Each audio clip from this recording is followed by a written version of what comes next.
For championships in a decade, 6 finals runs, and a dynasty that redefined basketball. Now, after a string of disappointing seasons, the Warriors are making one last push to reclaim their throne.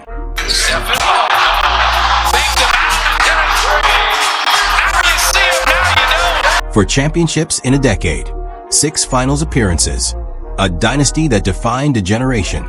But after a few quiet, disappointing years, the Golden State Warriors are taking one last shot at glory.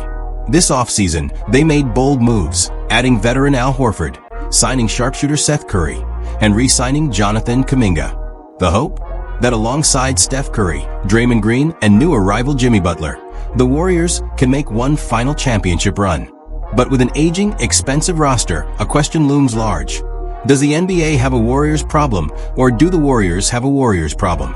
Last season told both sides of that story. For most of the year, Golden State was painfully average, 9th in the West, barely over .500 at 25-26. Then came the trade for Jimmy Butler, and everything flipped. With Butler's intensity, leadership, and two-way brilliance, the Warriors went 23-8, posted the best defensive rating in the NBA, and ranked 3rd in net rating during that stretch. They finished 48-34, good for the 7th seed. Just 4 wins behind the 2nd place Houston Rockets. In the play-in, Steph and Jimmy carried the Warriors past Memphis. They stunned Houston in a brutal 7-game series. But in the conference semifinals against Minnesota, disaster struck. Golden State took Game 1, but Curry strained his hamstring, missing the next 4 games. By the time he was ready for a Game 6 return, it was too late. The Timberwolves closed the series out 4-1. The season ended short of a finals run, but one thing was clear: the Warriors were still dangerous. With Curry, Butler, and Draymond leading the way, they were a few smart pieces away from true contention. The problem? Time. The championship window was closing fast. So entering the offseason, the front office had 3 big priorities. 1. Decide on Kuminga's future, either re-sign him or explore trades. 2. Find a consistent third scorer to relieve pressure from Curry and Butler. 3. Add frontcourt depth and size, something they've lacked since losing Kevin Durant's versatility. But the plan didn't unfold smoothly. For weeks, the Warriors were the punchline of NBA free agency memes. Every team seemed to be making moves, except Golden State. Their logo sat empty on social media graphics, the only one without a single addition. It took 91 days before they finally made a move, re-signing Gary Payton II and promoting 2nd-round pick Will Richard to a standard contract. Then, momentum shifted. They landed Al Horford, Seth Curry, and Anthony Melton, all smart, experienced additions, and finally secured Kuminga on a team-friendly deal. Now, with the season around the corner, the Warriors haven't exactly retooled with precision, but they've built a roster that can still contend. Payton remains a defensive spark plug. Kuminga's growth could elevate their ceiling. And the new additions, Horford's leadership, Seth's shooting, and Melton's energy, give this team one more fighting chance. Golden State isn't promising a rebuild. They're promising one last stand. The drive, he kicks it to Horford, 3-pointer on its way. And down it goes again. Al Horford. Steve Kerr has been searching for a true floor-spacing big man for years. It's why the Warriors experimented with Dario Saric, drafted Quinton Post, and spent months linked to Al Horford. And now, they finally got their guy. At 39 years old, Horford might be the oldest player in the Warriors rotation, but he's still incredibly effective. Last season in Boston, he played 60 games, averaging 9 points, 6 rebounds, and elite spacing from the center position. He's the definition of the modern big man, a player who can stretch the floor, defend multiple positions, facilitate offense, and make smart, unselfish plays. What makes Horford particularly valuable in Golden State is how perfectly his skill set complements the Warriors' stars. His shooting helps offset the lack of spacing from Jimmy Butler and Draymond Green, 2 players who do everything except shoot from deep. Horford, a career 38% three-point shooter, should thrive alongside Steph Curry.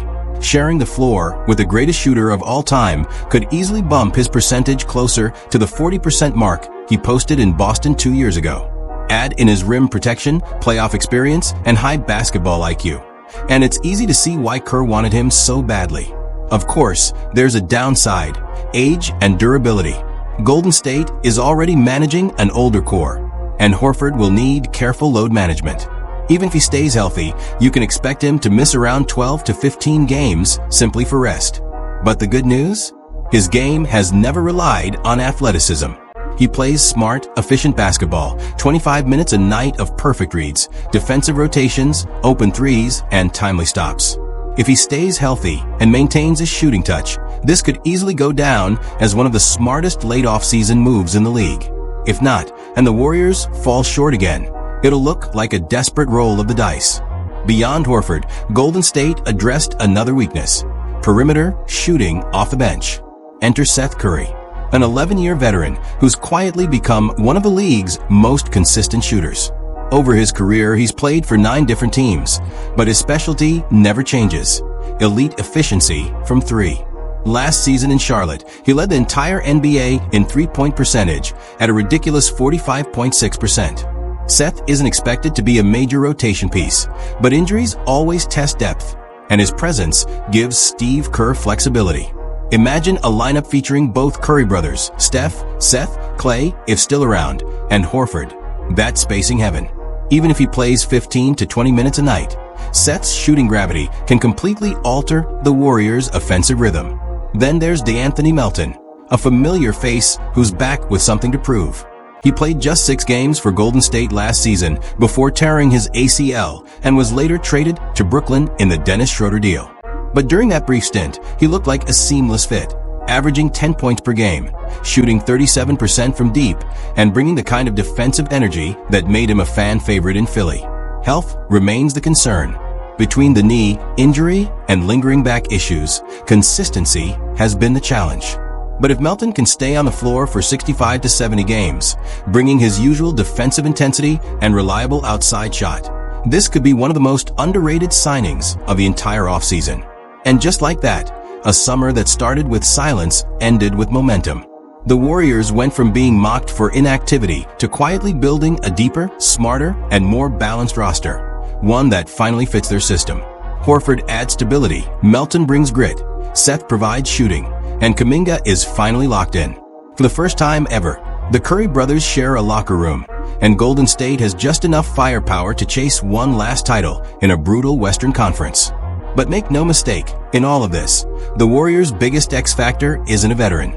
It's Jonathan Kuminga. And up ahead,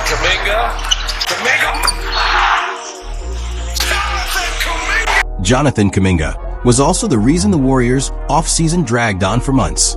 Golden State explored several sign-and-trade options early, hoping to either retool around Steph or turn Kuminga into a win-now piece.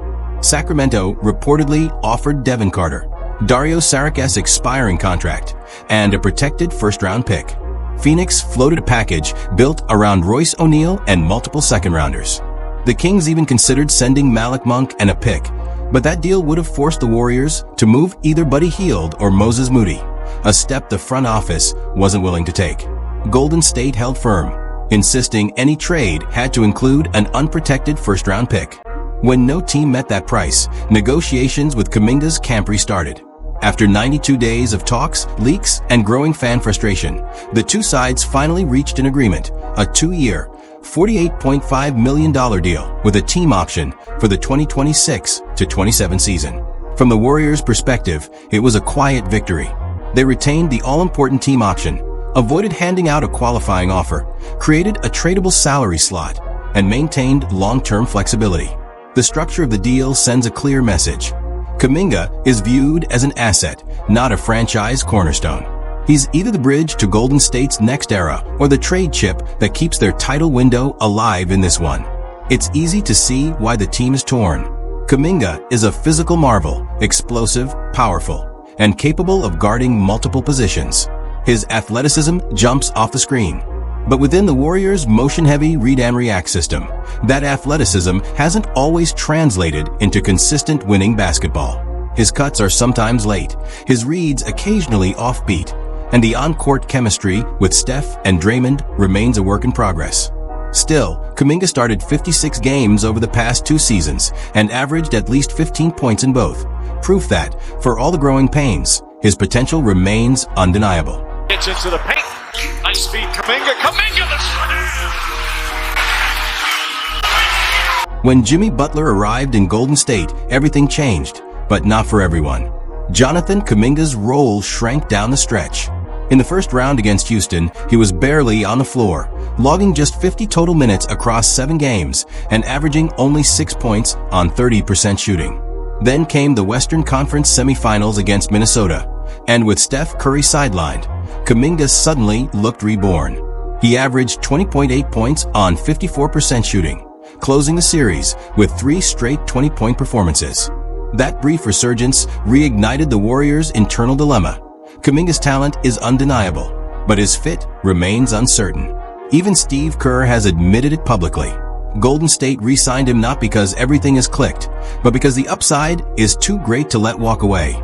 Yet if it doesn't work this time, Kuminga could easily become the trade chip that reshapes the Warriors' future, just as Andrew Wiggins once was in the deal that brought Jimmy Butler to the Bay. Kuminga isn't just another player. He's the bridge to Golden State's next era or the final bargaining chip of a dynasty on its last breaths. Now, as the Warriors enter the 2025-26 season, their roster finally feels complete, but also fragile. The core is as decorated as ever: Stephen Curry, Jimmy Butler, Draymond Green, and Al Horford. But they're also older than ever, with 4 starters over the age of 35 and Horford nearing 40. In today's NBA, that doesn't just mean experience. It means wear and tear, slower recovery, and the constant risk that a single injury could unravel an entire season. On most nights, Golden State will be undersized, leaning heavily on small ball spacing and elite shooting to survive. It's the same formula that built their dynasty: speed, shooting, and constant movement. But now it comes with thinner margins. Without true rim protection or dominance on the boards, the Warriors will need to outscore opponents night after night. If the shots stop falling, there's no plan B. That's why the real X factors this year are Jonathan Kuminga and Brandon Podziemski. Kuminga's athleticism and defensive versatility inject much-needed youth and energy into a veteran roster. His ability to adapt and evolve within the Warriors system could determine whether they're a playoff threat or a fringe contender. Podziemski, meanwhile, quietly became one of Golden State's most consistent scorers last season, shooting 41% from deep after December and delivering clutch playoff performances. If he carries that momentum forward, Pods could be the steady third option the Warriors desperately need next to Steph and Butler. The problem? Golden State has little room to maneuver. With an $80 million luxury tax bill and no flexibility under the new second apron rules, the front office's options are limited. Any major trade swing would almost certainly require moving Draymond Green, a move that could destroy the team's chemistry and identity. So despite all the flaws, age, size, and salary constraints, this remains a dangerous team. Steph, Draymond, and Butler are still among the most battle-tested trios in the league. Curry and Green aren't just the longest tenured duo in basketball. They're living proof that brilliance and chemistry can stand the test of time. But they're not clinging to the past. They're chasing one final chapter. Curry, even at 37, remains the most devastating shooter in history.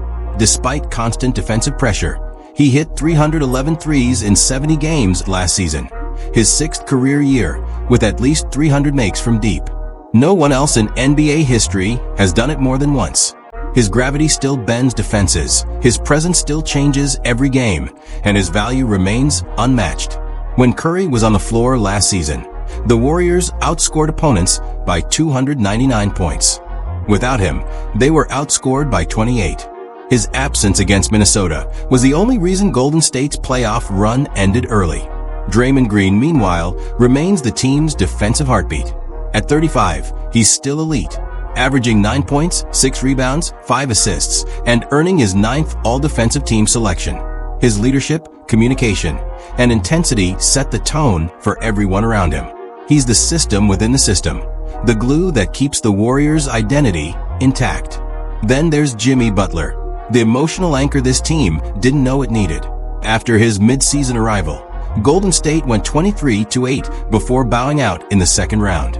He brought a defensive edge, a relentless work ethic, and the kind of no-nonsense leadership that instantly raised the Warriors' floor. Now 36 and still chasing his first ring, Butler enters the season locked in, ready to complement Steph and Draymond with the urgency of a man running out of time. Add Al Horford to that core, and the Warriors' projected starting five now averages over 35 years old. This is no longer a team built on speed or athleticism. It's built on IQ, experience, and toughness. Their mission is clear. Survive the 82-game grind, stay healthy, and rely on championship pedigree to do the rest come April. But it won't be easy. The Western Conference has never been more stacked. The offseason reshuffled the balance of power like never before. Kevin Durant joining Houston instantly made the Rockets a powerhouse. Dallas, preparing for life after Luka Doncic, drafted Cooper Flagg, one of the most hyped prospects in years. The defending champion Oklahoma City Thunder kept their entire young core intact, led by MVP candidate Shai Gilgeous-Alexander. Denver still has Nikola Jokic, the best player in the world. And the Lakers, with LeBron and Luka now fully committed, retooled their supporting cast to chase another deep run. Everywhere you look, the West is loaded with elite talent and youth. For the Warriors, it's not about belonging, it's about keeping up. The league is faster, younger, and more athletic than ever, while Golden State is betting everything on wisdom, chemistry, and Curry's brilliance. Still, if their 20-7 post-All-Star break surge and first-round playoff win over Houston proved anything, it's that this team still knows how to compete. As long as Steph, Draymond, and Butler are healthy, Golden State will have a puncher's chance against anyone. The question isn't whether the Warriors can still make noise. It's whether they can withstand the wear and tear long enough to make one more run at glory. The stars are aging, the margin for error is shrinking, and the window is closing fast.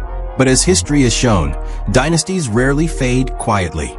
The Warriors' roster may be built on borrowed time, but they've defied expectations before. One last run, one final shot at immortality. So what do you think? Can the Warriors actually contend this season? Or is the dynasty finally finished? Drop your thoughts in the comments. Hit like if you believe in one more ring for Steph and company. And subscribe for more deep dives just like this.